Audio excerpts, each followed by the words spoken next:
Salut, c'est Alexis de Bifilus. Cette semaine, on part pour un petit spot de 340 mètres carrés qui est situé en bord de mer, le skatepark d'Onival. Un spot ouvert en avril 2017 que j'ai eu la chance de tester le 12 mars 2026. Il a été conçu pour un budget total de 130 000 € par Concrete Flow Skatepark, qui avait déjà conçu le skatepark de Stapleux. Donc normalement, on sait déjà qu'on part sur un spot bien pensé. On commence avec une petite vue d'ensemble du skatepark et un petit détail qui est assez sympa aussi, ce sont ces petits cailloux qui forment le nom de la plage d'Olt. Sur le côté, on trouve un banc pour se poser et surveiller son enfant qui est en train d'apprendre à faire ses premiers drops sur la petite courbe de lancement du skatepark. Parce que oui, si tu n'as jamais droppé, cette courbe-là est vraiment parfaite car elle n'est ni trop haute ni trop raide. Elle est vraiment top pour apprendre à faire tes premiers drops. Encore une fois, si tu n'as pas vu comment faire un drop, si ça t'intéresse, la vidéo est complète juste ici. Même si elle date d'il y a quelques années, les conseils sont toujours bons à prendre. De là, tu peux partir par exemple sur le curb tout à fait à gauche quand tu es face à la courbe, qui te permet de grinder en pente et dans les deux sens. Personnellement, j'y ai juste fait un petit fond de sci-fi pour tester le curb et il y avait quand même pas mal de vent qui venait sur moi.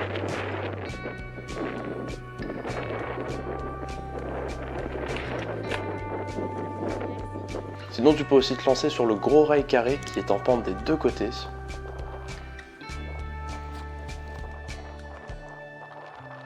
Que j'ai trouvé parfait pour faire un petit board slide d'échauffement.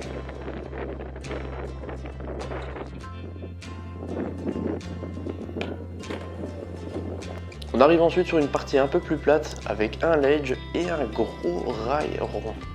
Vu son diamètre, je l'ai trouvé assez spécial à skater, j'avais tenté de faire un Smith dessus mais à chaque fois je bloquais.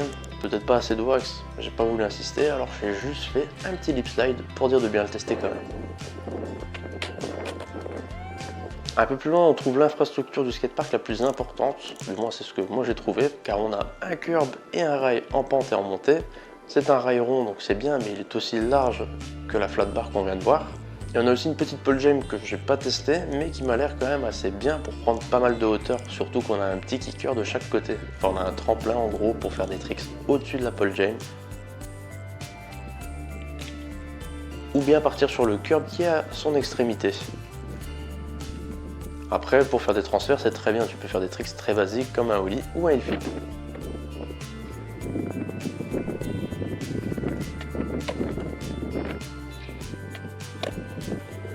Ensuite, on peut faire demi-tour sur la courbe du fond, qui a un coping qui ressort normalement. La taille elle est un peu plus haute que la première courbe qu'on voyait, donc elle est bien pour prendre pas mal de vitesse.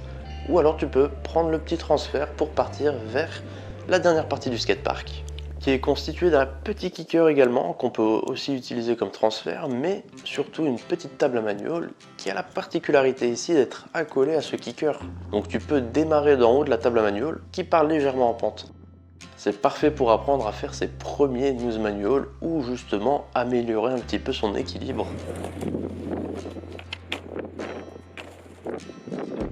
Et pour finir, on termine avec le grand plan incliné du fond du skatepark qui est parfait pour faire des tricks dessus ou alors pour grinder le petit curb qui est en haut que j'ai omis d'essayer.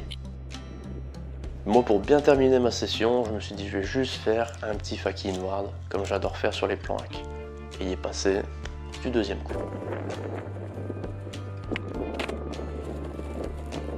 Bref, le cadre est vraiment dépaysant et apaisant avec les bruits des vagues qu'on entend tout autour de nous. Le skatepark est super agréable à rider. Le seul vrai point à surveiller, ce sont le sable et les petits cailloux que tu peux retrouver facilement sur le skatepark. Parce que oui, il faut pas oublier qu'on est juste à côté de la mer, donc forcément avec le vent, on va toujours trouver des petits cailloux ainsi que du sable dans le spot. Donc pense à prendre un balai avant d'y aller. Si tu connais ce spot, donne-moi ton avis dans les commentaires et quel est ton module préféré. Parce qu'ici, moi, j'ai pas réussi à me décider, j'ai pas eu le temps de tous les tester. Donc c'est bien regrettable parce que si je repasse par là, j'hésiterai pas à tester par exemple la petite pole jam qui m'a l'air vraiment bien.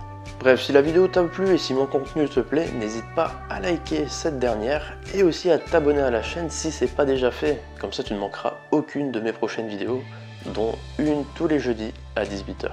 Bref, moi je te dis à jeudi prochain pour un autre skatepark. Salut, à plus.